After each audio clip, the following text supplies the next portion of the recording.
Hello বন্ধুরা, দুনিয়ার টাকার গোলাম নাটকের ২৭তম পর্বে ঘটেছে একের পর এক চমকপ্রদ ঘটনা।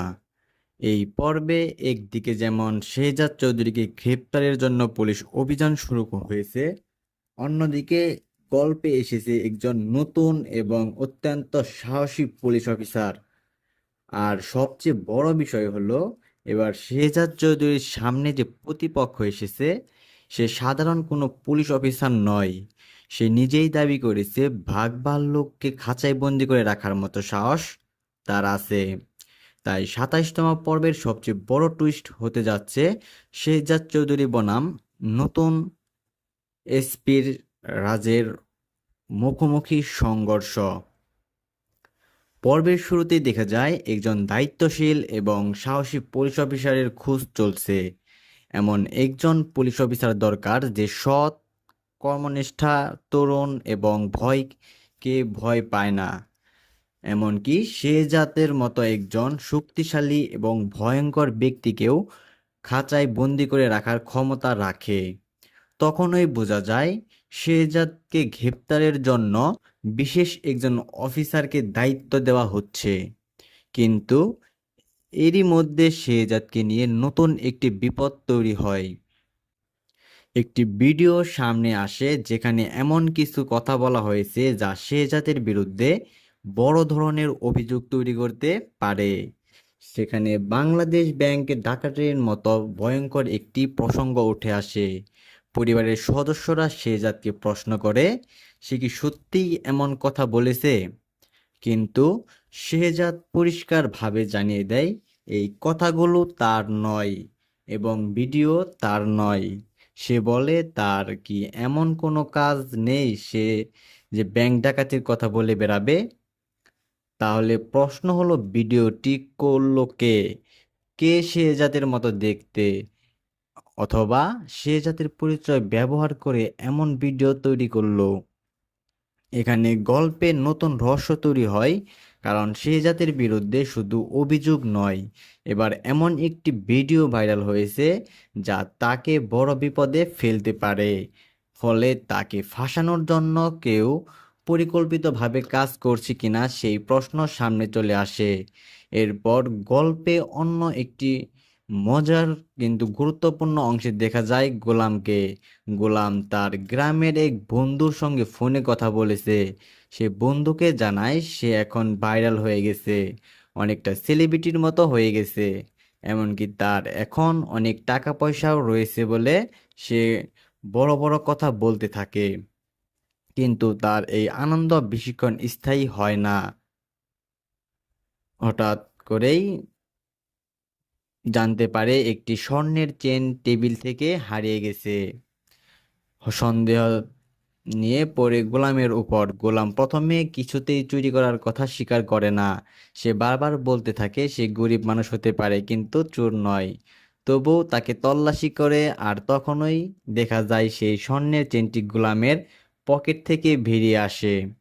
গোলাম নিজেও অবাক হয়ে যায় এবং বলতে থাকে সে জানে না কিভাবে এই চেনটি পকেটে এসেছে। এবং গোলামকে বারবার অনুরোধ করলেও পরিস্থিতি সামলানো কঠিন হয়ে পড়ে। এই ঘটনাগুলোর পেছনে সত্যি গোলাম জড়িত ছিল নাকি কেউ ইচ্ছা করে তাকে ফাঁসিয়েছে, সেই বিষয়টিও পরবর্তী বড় রহস্য হয়ে উঠতে পারে। অন্যদিকে থানায় তখন শুরু হয়েছে বড় ধরনের আলোচনা। শেহজাদ চৌধুরীর বিরুদ্ধে গ্রেপ্তারি পরোয়ানা জারি হয়েছে, কিন্তু সমস্যা হলো তাকে কে গ্রেপ্তার করতে যাবে। পুলিশ সদস্যদের মধ্যে কেউ না কেউ কোনো না কোনো অজুহাত দেখাতে থাকে। কেউ অসুস্থ, কারো পেট খারাপ, আবার কেউ অন্য কাজে ব্যস্ত। কারণ শেহজাদ চৌধুরীকে গ্রেপ্তার করা যে সহজ কোনো কাজ নয় সেটা সবাই ভালোভাবেই জানে। শেষ পর্যন্ত এসপি অফিস থেকে একটি গুরুত্বপূর্ণ সিদ্ধান্ত আসে। সাধারণ কোনো পুলিশ সদস্য বা এসআই নয়, এবার সরাসরি একজন এসপিকে শেহজাদ চৌধুরীকে গ্রেপ্তার করার দায়িত্ব দেওয়া হয়। আর এখানেই নাটকে প্রবেশ করে নতুন চরিত্র, এএসপি শফিউল রাজ, সংক্ষেপে এসপি রাজ। রাজ একজন তরুণ, আত্মবিশ্বাসী এবং অত্যন্ত কর্তব্যপরায়ণ পুলিশ কর্মকর্তা। তাকে বিশেষভাবে এই শহরে ট্রান্সফার করে আনা হয়েছে কারণ এমন একজন তরুণ অফিসারের প্রয়োজন ছিল যে দায়িত্ব পালনের ক্ষেত্রে কোনো ধরনের চাপ বা ক্ষমতার কাছে মাথা নত করবে না। শহরে এসে রাজের সঙ্গে উন্নত কর্মকর্তার প্রথম সাক্ষাৎ হয়। তাকে বলা হয় পুলিশ জনগণের বন্ধু হলেও বাস্তবে পুলিশ সরকারের অধীনস্থ একটি সংস্থা এবং ক্ষমতাশীল সরকারের সাথে রক্ষা করাও পুলিশের দায়িত্বের অংশ। কিন্তু এই কথার সঙ্গে এএসপি রাজ একমত হয় না। সে স্পষ্ট জানিয়ে দেয়, আপনার কথাটি আমার পছন্দ হয়নি। এমনকি নিজের ঊর্ধ্বতন কর্মকর্তার সামনে সে সত্য কথা বলতে পিছপা হয় না। এই দৃশ্য থেকেই বোঝা যায় এএসপি রাজ সাধারণ কোনো পুলিশ অফিসার নয়। সে ক্ষমতার চেয়ে নিজের নীতি, দায়িত্ব এবং চরিত্রকে বেশি গুরুত্ব দেয়। কথা বলার সময় রাজকে তার ঊর্ধ্বতন কর্মকর্তা একটু কঠোরভাবে কথা বললেও রাজ পিছিয়ে যায় না। সে নিজের অবস্থান দৃঢ় থাকে। পরে পরিস্থিতি কিছুটা স্বাভাবিক হলে তাকে আসল কাজের কথা বলা হয়। তার দায়িত্ব একটাই, শেহজাদ চৌধুরীকে গ্রেপ্তার করতে হবে। রাজকে জিজ্ঞেস করা হয়, সে শেহজাদকে কি গ্রেপ্তার করতে পারবে? উত্তরে রাজ আত্মবিশ্বাসের সঙ্গে জানায়, পারবে না এমন কোনো কারণ নেই। তার কাছে শেহজাদ কোনো অজেয় ব্যক্তি নয়। শেহজাদকে বাঘের সঙ্গে তুলনা করা হলে রাজ আরো শক্তিশালী একটি জবাব দেয়। সে বলে, বাঘ ভাল্লুকের মতো ভয়ঙ্কর প্রাণীকেও সে ধরে খাঁচায় বন্দি করে রাখার মতো সাহস রাখে। তাহলে শেহজাদ চৌধুরীকে গ্রেপ্তার করা তার কাছে অসম্ভব কিছুই নয়। কিন্তু এখানে রাজ একটি গুরুত্বপূর্ণ কথা বলে। সে জানিয়ে দেয়, ঊর্ধ্বতন কর্মকর্তা হয়তো ক্ষমতার জোরে কথা বলতে পারে, কিন্তু সে কথা বলে নিজের চরিত্রের জোরে। ক্ষমতা বারবার বদলে যেতে পারে, কিন্তু মানুষের চরিত্র বদলায় না। রাজের এই কথাই ২৭তম পর্বের অত্যন্ত শক্তিশালী ডায়লগ। এখান থেকে বোঝা যায় সে শেহজাদকে গ্রেপ্তার করতে যাচ্ছে শুধুমাত্র রাজনৈতিক নির্দেশে নয়, বরং নিজের দায়িত্ব এবং আইনের প্রতি বিশ্বাস থেকে। অন্যদিকে শেহজাদের বাড়িতে তখন পরিস্থিতি একেবারে উত্তপ্ত। বাইরে সাংবাদিকদের ভিড় জমেছে, থানায় তার নামে গ্রেপ্তারি পরোয়ানা জারি হয়েছে। সে কোনো সময় পুলিশ তার বাড়িতে অভিযান চালাতে পারে। শেহজাদের কাছে মানুষ এবং পরিবারের সদস্যরা তাকে পরিস্থিতি বুঝে পালিয়ে যাওয়ার পরামর্শ দেয়। কয়েকদিনের জন্য দেশের বাইরে চলে যেতে বলে শেহজাদের স্ত্রী ফাতেমা, তাদের গ্রামের বাড়িতে গিয়ে লুকিয়ে থাকতে। এদিকে একজন আইনজীবীর সঙ্গে কথা বলে সমস্যা সমাধানের চেষ্টা করার কথাও বলা হয়। কিন্তু শেহজাদ চৌধুরী পালিয়ে যাওয়ার মানুষ নয়। শেহজাদ স্পষ্টভাবে জানিয়ে দেয়, সে পালাতে শেখেনি। সে আগুনে পুড়ে বড় হয়েছে, আগুনকে সে ভয় পায় না। তার পরিবার যখন তাকে বোঝানোর চেষ্টা করে সে শত্রুপক্ষ তাকে ফাঁসানোর পরিকল্পনা করেছে, তাকে হারানোর জন্য পরিকল্পিতভাবে ফাঁদ তৈরি করা হচ্ছে। কিন্তু শেহজাদের জবাব আরো ভয়ঙ্কর। সে বলে, শেহজাদকে হারানোর স্বপ্ন সবাই দেখতে পারে, কিন্তু স্বপ্ন আর বাস্তবতার মধ্যে অনেক পার্থক্য রয়েছে। সকালে ঘুম ভাঙলে স্বপ্ন শেষ হয়ে যায়, আর যারা শেহজাদের সঙ্গে যুদ্ধ করার জন্য উঠে পড়ে লেগেছে তাদের জীবনে হয়তো আর সকাল আর কখনো আসবে না। এ কথার মাধ্যমে শেহজাদ বুঝিয়ে দেয় সে নিজের বিরুদ্ধে তৈরি হওয়া ষড়যন্ত্র সম্পর্কে ভয় পাচ্ছে না, বরং সে অপেক্ষা করছে কে তার সামনে আসে। এরপর শেহজাদের বাড়িতে থাকা লোকজন এবং পরিবারের সদস্যরা তাকে নিরাপদে রাখার জন্য প্রস্তুতি নিতে শুরু করে। তাদের ধারণা আজ কোনো শক্তি শেহজাদকে বাড়ি থেকে বের করে নিয়ে যেতে পারবে না। কিন্তু অন্যদিকে এসপি রাজও তার সিদ্ধান্ত নিয়ে ফেলেছে। সে ঘোষণা দেয়, শেহজাদ চৌধুরীকে সে গ্রেপ্তার করে নিয়েই আসবে। দরকার হলে তার বাড়ি থেকে টেনে হিঁচড়ে বের করে এনে জেলের লাল দেয়ালের ভেতরে বন্দি করে রাখবে। আর এখানেই শেষ হয় ২৭তম পর্বের সবচেয়ে বড় উত্তেজনাপূর্ণ কাহিনী। এখন সবচেয়ে বড় প্রশ্ন হলো, এসপি রাজ কি সত্যি শেহজাদকে গ্রেপ্তার করতে পারবে?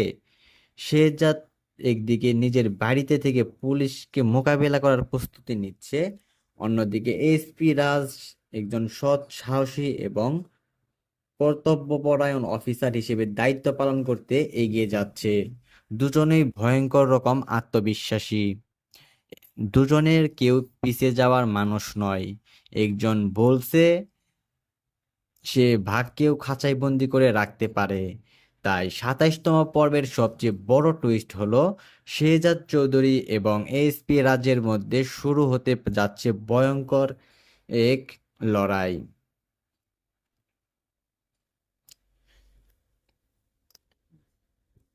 তবে এখানে আর কোনো বড় রহস্য রয়ে গেছে। শেহজাদের বিরুদ্ধে ভাইরাল হওয়া ভিডিওটি আসলেই ছিল গোলাম।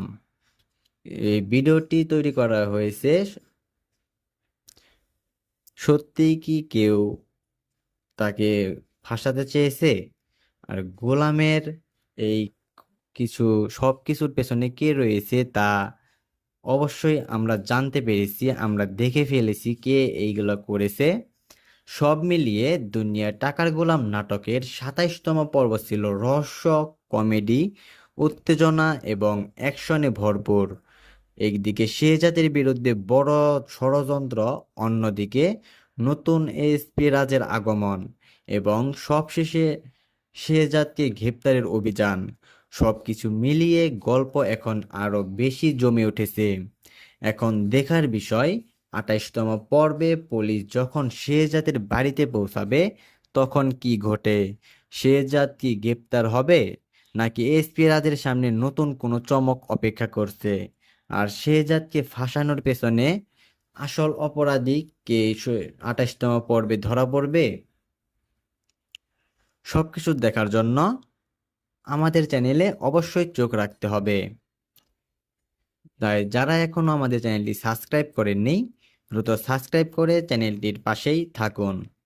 তো বন্ধুরা, এখন আপনাদেরকে জানিয়ে দেব দুনিয়ার টাকার গোলাম নাটকের ২৮তম পর্ব কবে আসবে।